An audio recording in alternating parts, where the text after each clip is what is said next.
on, everybody? Welcome into the show. Big show it is today on a Tuesday. It's RightWager.com Major League Baseball show. It's your boy Donnie RightSide here. Got a lot of information to get to. And yeah, I'm wearing my Philadelphia Eagles hoodie because why? In 2 days, the Philadelphia Eagles will Hulk smash the Dallas Cowboys, and away we go. Also, news and notes, keeping up with 30 minutes to kickoff show. Mondays, Thursdays, and Sundays, 30 minutes before kickoff. Myself and Tom Vecchio on Sundays. And then Joe Lisi will be joining us here on Thursday night to go over some NFL matchups and have some fun. How about that, people? We're ready to go in football season. Welcome into the chat box, Aaron Francisco. Welcome in. Let's have some fun. Let's get after it. The key phrase is today. Nice always to get wins, and we got an easy victory yesterday on a Monday. Trusting your numbers. How much times did I talk about that yesterday? Or how many times, I should say, did I talk about it yesterday? Trust your numbers. You know who we're talking about, the Houston Astros. Huge letdown over the weekend. Numbers made sense. Final decisions didn't make sense because they didn't win those games. Or should I say score enough runs to win. Yesterday, I looked at it again. I said, you know, man, you say Kikuchi's on the mound. The numbers make sense. You can't just turn your back on the numbers because you can't say, well, they haven't been doing this. Who cares about that? Who cares? Make it happen. Make it work. And that's what we did. Houston Astros hit yesterday. Same thing with the Atlanta Braves. An easy game yesterday to have there. What's going on, RP? Fat and Wildy, what's good? We're having some fun today, huh? On a Monday, Tuesday, post-Monday Labor Day. We got on the card today, no afternoon games, you know I love that. 1, 2, 3, 4, 5, 6, 7, 8, 9, 10, 11, 12, 13, 14 games on the card today. Some good pitchers that we're going to take a look at fading today, no doubt about it. So let's get started here. If we are looking at the pitching report for me over the past 45 days, you know the number one pitcher is on my chart today? Based on Sierra. Actually, you know, let's go XFIP-wise. We'll start XFIP because that's usually a number that we all love. It's Garrett Crochet at a 2.56. Elite. Number 2, Nick Lodolo, Cincinnati Reds, 2.62. Elite. Nolan McLean. Who's that, Donnie? Pitches for the New York Mets. Electric to start his career. 20 innings pitched, 2.71 XFIP number. How about the Pittsburgh Pirates? Carmen Mlodzinski. I know most people know Mlodzinski, never heard that name before. It's Mlodzinski. No, it's not. It's Mlodzinski. He's up there at a 2.80. Number 5 on the card today, it's Logan Webb, San Francisco Giants going up against Colorado in Colorado. So let's get some of those vibes going for today, huh? Feeling good. People out there should be feeling good. It's a huge week this week. A lot of good stuff to go over. Really is. And winning is on our minds. NFL is on our minds. By the way, I'm going to start putting out some videos today on some NFL free plays. My premium schedule for RightWager.com NFL doesn't start till week number 3. Still going to be getting down on the first 2 weeks, but you're making educated guesses as opposed to understanding what this team is actually about that you're going to be betting on. Some of the rotations at running back, wide receiver, game plans, who looks good, who looks bad. Week number 3, we'll have it all in line. But weeks 1 and 2, we'll be firing away. And also got really fired up today. Talking about that Philadelphia Eagles game against the Dallas Cowboys on Thursday night and some prop bets to take on both sides of the teams. So be on the lookout for a video or two today. If you're following me here on YouTube watching this video, hit the subscribe button here. Hit the bell. Comment, like, thumbs up, thumbs down, whatever. If you're watching on X, fantastic. Thank you for that, as well as Facebook. Just did some of my numbers from last month. Social media accounts going up last month, which is fantastic. So I'm making a concerted effort to do that by putting out good content and information. And we'll throw out some more TikTok videos as well today to see if we can hammer down, boys, and make some money. Bottom of the card today for Major League Baseball pitchers. We went over the top 5. Bottom 5, Joey Wentz, Slade Ciccone, Davis Martin, Kyle Freeland, and our best friend, Miles Mikolas. Love myself some Miles Mikolas. So those are the guys that we're probably going to be focusing on, coming up with a strategy. But also yesterday, we were talking about, you know, making some changes on some betting patterns where it's like, okay, if you're getting left at the doorstop, or the door, I should say, by getting 4 runs in the first 5 innings, but nothing in 6, 7, 8, 9, you get the point. We've all been there before. Mixter, 1 and 2 yesterday. Got to get that dollar. Say, yeah, it's coming, man. It's coming. I had a good day yesterday betting-wise. A lot of stuff that I was really looking at and liked won easily, and those are always good times. But we were talking about yesterday, like the first 5 innings wagers, first 5 innings team totals. Talking about a parlay that we had yesterday at Hard Rock, which was an easy one. Over 1.5 runs for the Houston Astros first 5 innings, check. Score a run for the Atlanta Braves yesterday in the first 5 innings. Check that too. And those were easy ones. But just understanding where, even with like a certain, like Hard Rock, not a lot of states have Hard Rock. So it's hard to run a service and give out plays that maybe some of your clients cannot actually get to. That's why I've been hesitant to do that. But we'll certainly talk about that on these cards today and where that makes sense. But just betting the first 5 innings probably is the smarter way to go, because you're just taking your numbers that you like in the batting lineup and the numbers that you like, whoever the pitcher is. And if the end of 5 innings, they scored 1 run and you lost, you tip your cap because your handicap was wrong. Now, can they score 5 runs in the 6th, 7th, 8th, and 9th inning? Yeah, they can, and go over, where it's like a second chance. But there's nothing worse to me than, let's just say, a team total 4.5, where you got 3 in the first 5 innings. You covered 100% of the time there. But now you're relying on 6th, 7th, 8th, and 9th innings to scrape 2 more runs across, which you should get, but sometimes doesn't always cross the plate. So that's the interesting part. That's what we were focused on yesterday and doing some good things with that. All right, let's get to some of the card here. Let me just hit my refresh for today's action. And we'll set it up for 30 days on hitting and pitchers. And we'll take a 45-day outlook there on Fangraphs. And away we go. Game number 1 today, Toronto and Cincinnati. -115 is overnight as a favorite to Toronto. That's dipped back, and I agree with it, actually.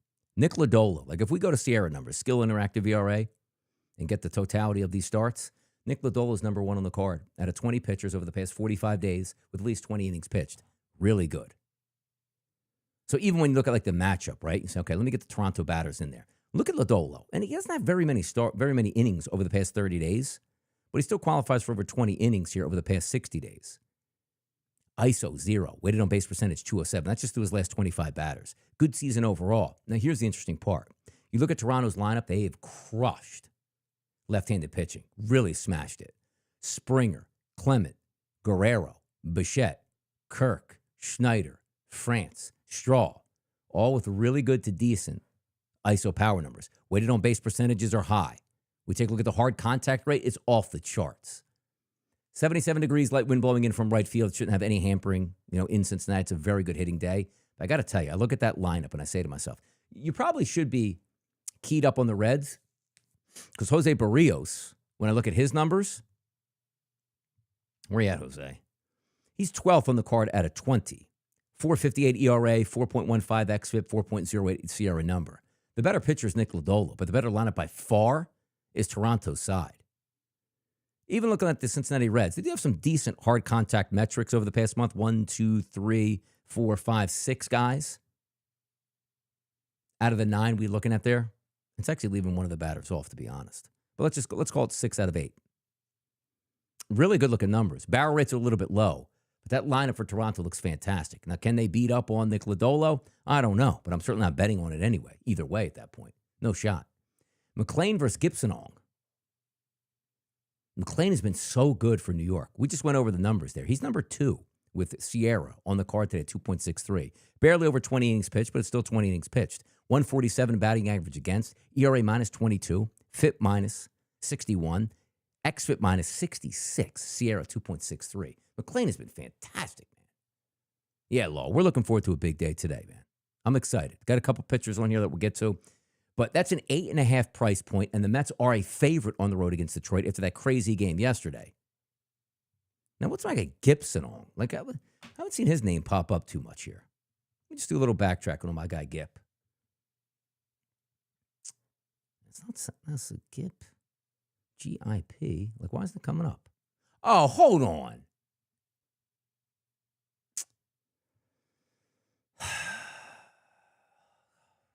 You know why I just did that. Sawyer Gipson-Long. They just left out the hashtag or whatever. Separation in the name. I'm saying, oh boy, I haven't seen that name in a while. Yeah, Gipson-Long, dummy. 8.5 number. Slight favorite to New York. Game logs here for Gipson-Long. Looks like 8-13 was his last action in Major League Baseball. 2 innings, no earned runs. What did he do in the minors then? Last start, 3 innings. Start before that 1. So he really should get cracked around, though.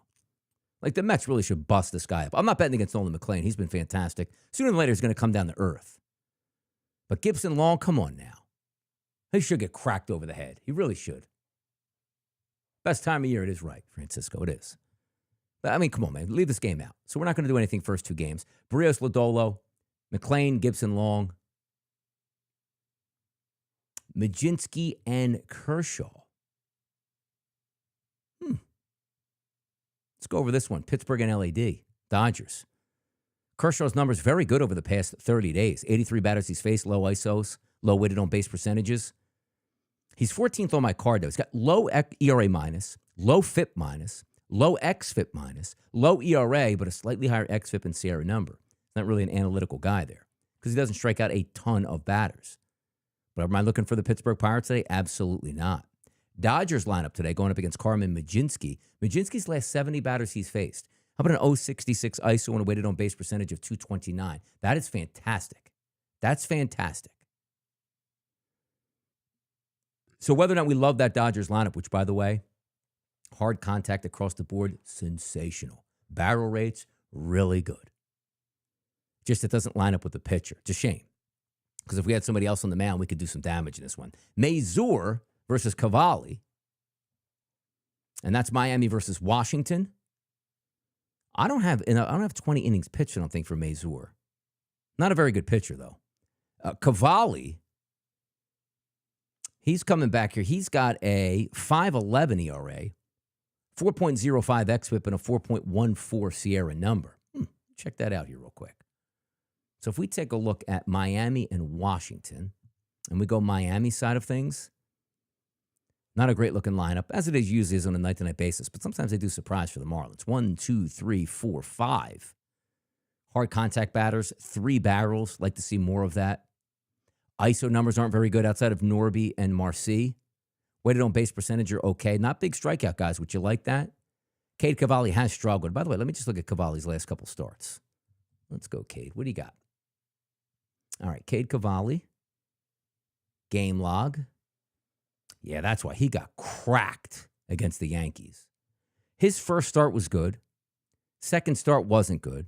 Third start against Philadelphia was fantastic. Quality start again against the Philadelphia Phillies a week later. 6 innings pitched, 3 earned runs. Then the Yankees just crushed them. 2 1/3, 8 runs, 7 earned, 4 bombs. Was that the game where they hit like 4 home runs in the first inning or went back to back to back? If I remember correctly. One of those. But this game I don't love particularly. Ciccone and Crochet.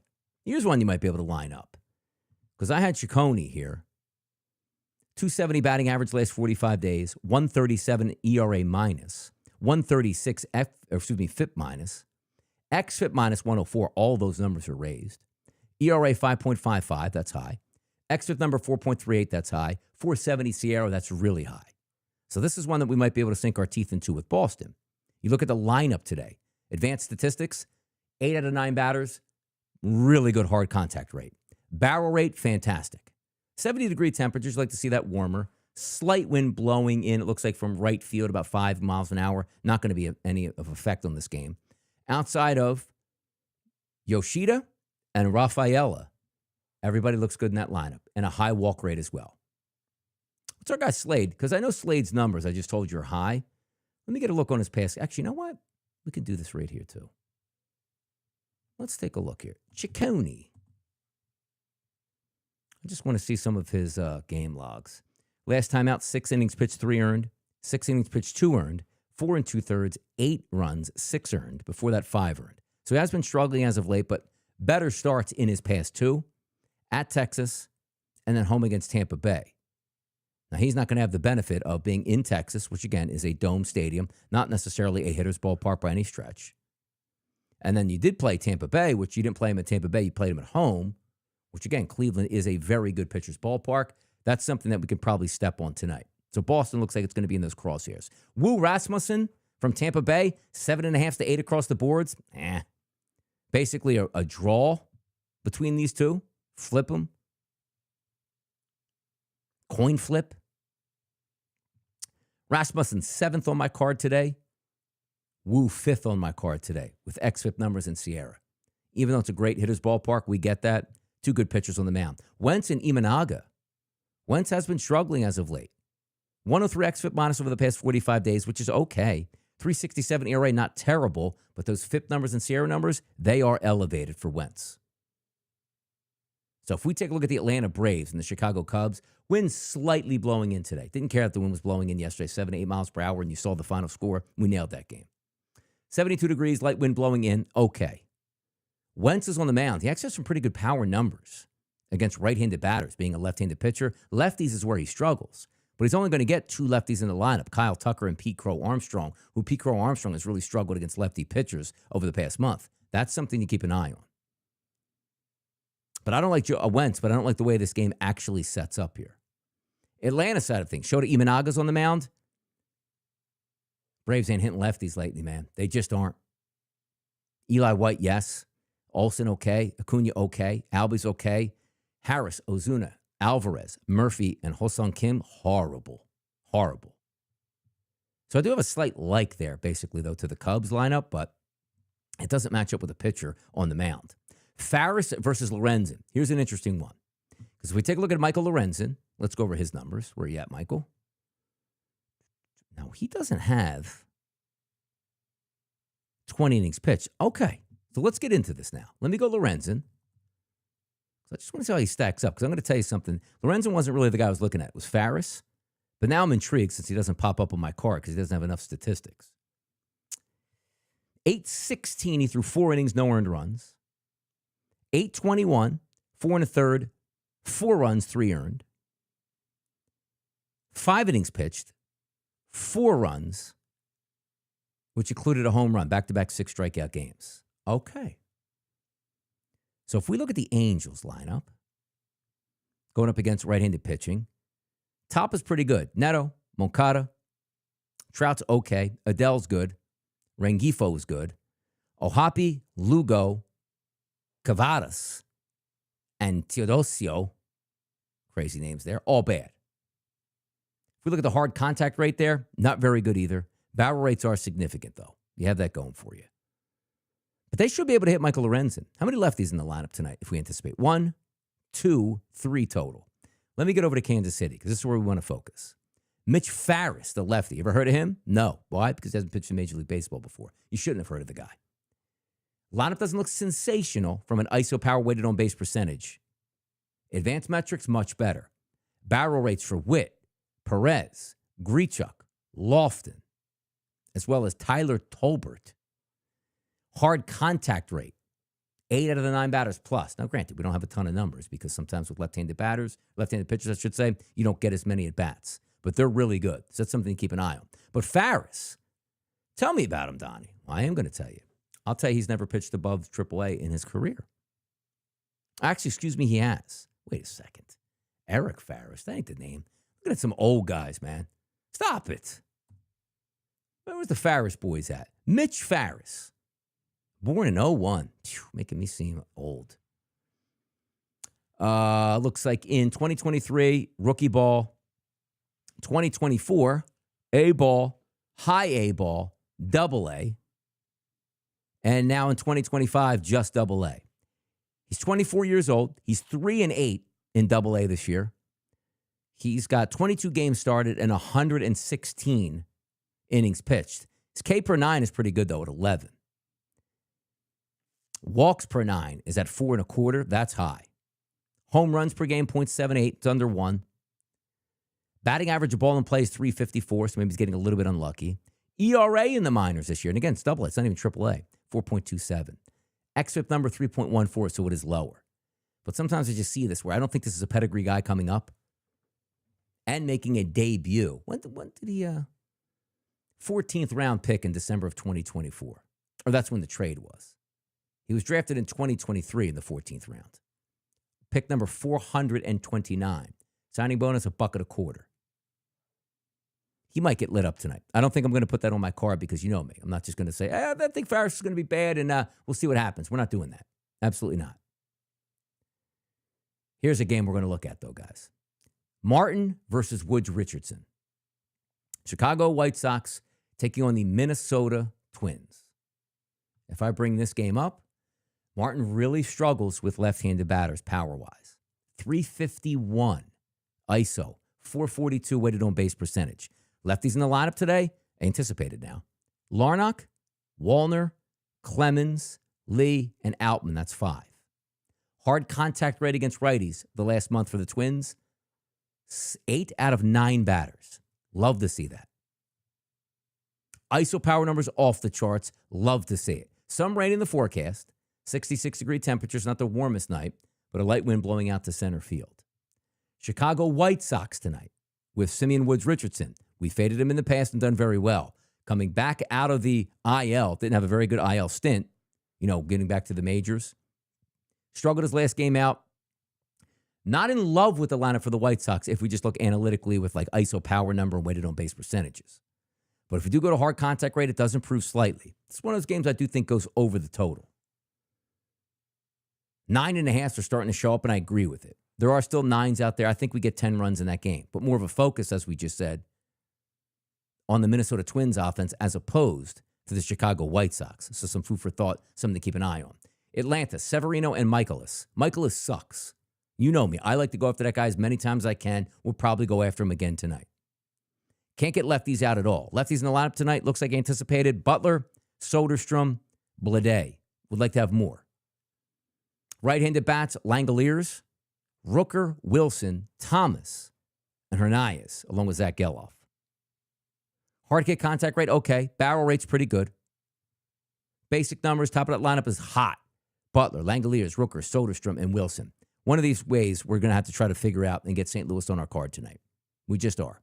Luis Severino coming back, so from a perspective of he has 29 batters back, they'll probably win this game. Like the A's are the better team. And it's roughly a pick 'em. Like Michaelis stinks out loud. We'll get after that guy. He stinks. Max Fried, Framber Valdez, 2 lefties on the mound. New York Yankees and the Houston Astros, not doing anything with those. And then we take a look at San Francisco. Freeland's a guy we want to get after. Heavy favorite for San Francisco because they got Logan Webb on the diamond today. Minus 240 price. I don't know if we want to pay that, but Logan Webb, his numbers always come out good. Analytically, surface level numbers, everything's nice. Let me just go back here since I messed up my numbers. All right, we'll get it back. And we got Logan Webb coming in on my card at 6th overall with a Sierra of 3.17. And then Framber Valdez. My guy Framber. Oh, Framber's dropping down a little bit. A 4.16 Sierra. That's something to keep an eye on right there. Huh. It is. Just going back there looking at those Houston numbers. Come on now, Fried and the boys. But let me just take a look here at this Giants game real quick. Freeman, Moniak, Goodman, Beck, Doyle, Tovar, Karros, Fernandez, Arcia going up against Logan Webb. We don't care about that. Kyle Freeland's where we want it. 78-degree temperatures, light wind blowing in from center field. Great hitting environment still. Kyle Freeland's a lefty, gets crushed by right-handed batters. Looks like we're going to have 2 left-handed batters tonight, Jung-Ho Lee and Rafael Devers. If we look at the ISO power numbers, everybody's pretty good in that lineup, outside of Jung-Ho Lee and Adam Kinsler. Now, Kinsler only has a couple of at-bats. Hard hit contact rate, good barrel rate, phenomenal. It's probably a spot we want to try to get down on, to be honest. Somehow to get down on the San Francisco Giants. Wells versus Darvish, not digging into that one. Latz and Krismat late tonight, not interested there. So 4 games, 4 pitchers that we're trying to incorporate. Michaelis, Martin, Freeland, and Ciccone in some way, shape, or form. There are some other guys that I do think might have the possibility of getting hit here, but you got some pretty good frontline pitchers. We wish I had the weather temperatures that we had a month ago. Like, hey, 90 degrees every single day. We don't have that. You got to pick and choose and make those spots fit appropriately here. But that's where we're going today. Like, there are some levels, and again, taking a look at like the Hard Rock Sportsbook or even Caesars at some of those first 5 innings team totals / total wagers. Like the one I would look at and say, you know what? Maybe a first 5 innings number, Chicago White Sox and the Minnesota Twins might make some sense because I don't like either one of those pitchers. So maybe a fade that's probably the best fade start game of the day. Because you don't like, hey, I like one pitcher, don't like one pitcher, and you take the over. It's like, well, you liked one pitcher. What did you expect to happen? You like when there's both pitchers that you think can get busted up. Like if we go to the charts yesterday, let me just bring up the scoreboard. Because I just want to look and tell you, like we were eyeing up the Astros game, right? So that first 5 innings, team total wager, 1, 2, 3. 1, 2, 3, 4. So they scored 4 runs in the first 5 innings. They had 8 runs total. That would have easily hit. Now, if we take a look yesterday at the Chicago Cubs. I actually had the Cubs and also the Braves circled yesterday. 7-6 final. But as you sit like Atlanta, 1, 2, 3, 4, 5, 6 runs for Atlanta by the 5th inning and 2 runs by the Chicago Cubs. We would have got both of those yesterday. And then the Cubs tacked on 2 more in the 8th and 1 more in the 10th inning and ended up winning 7-6, 13 total runs. But that's one I thought made some sense and we could have. So never leave out those first 5 innings if you want to tag on. We now know we have the team totals that you can take them at Hard Rock or on Caesars. Caesars doesn't give you the ability to alt those lines, but all of those lines would have hit yesterday on what we were betting. And that's what you can ask for. That's all you can ask for, as I should say. So there you go. Nice little Major League Baseball card stepping up today on a Tuesday. Wednesday, more Major League Baseball. Thursday, football's back in our lives. I got a couple meetings today. We had a great college football show last week on a Saturday. We'll do it again this weekend on College Football Today. Myself and Joe Lisi. And then also myself, Tom Vecchio, and Joe Lisi live Thursday night. Show's called 30 Minutes Before Kickoff. It explains itself. 7:30 to 8. Prime time, right? Sundays, 12:30 to 1. You get the picture there on that. 30 minutes to kickoff. It's how we get down, and a lot of fun to be had. Chat box, fantastic today. As always, thanks for checking in. Again, if you're on social media, hit the like, hit the retweet, hit the subscribe button. You know how we get down. That's all I ask for at this point. But thanks for tuning in. Tomorrow's a Wednesday. We'll be back more for Major League Baseball.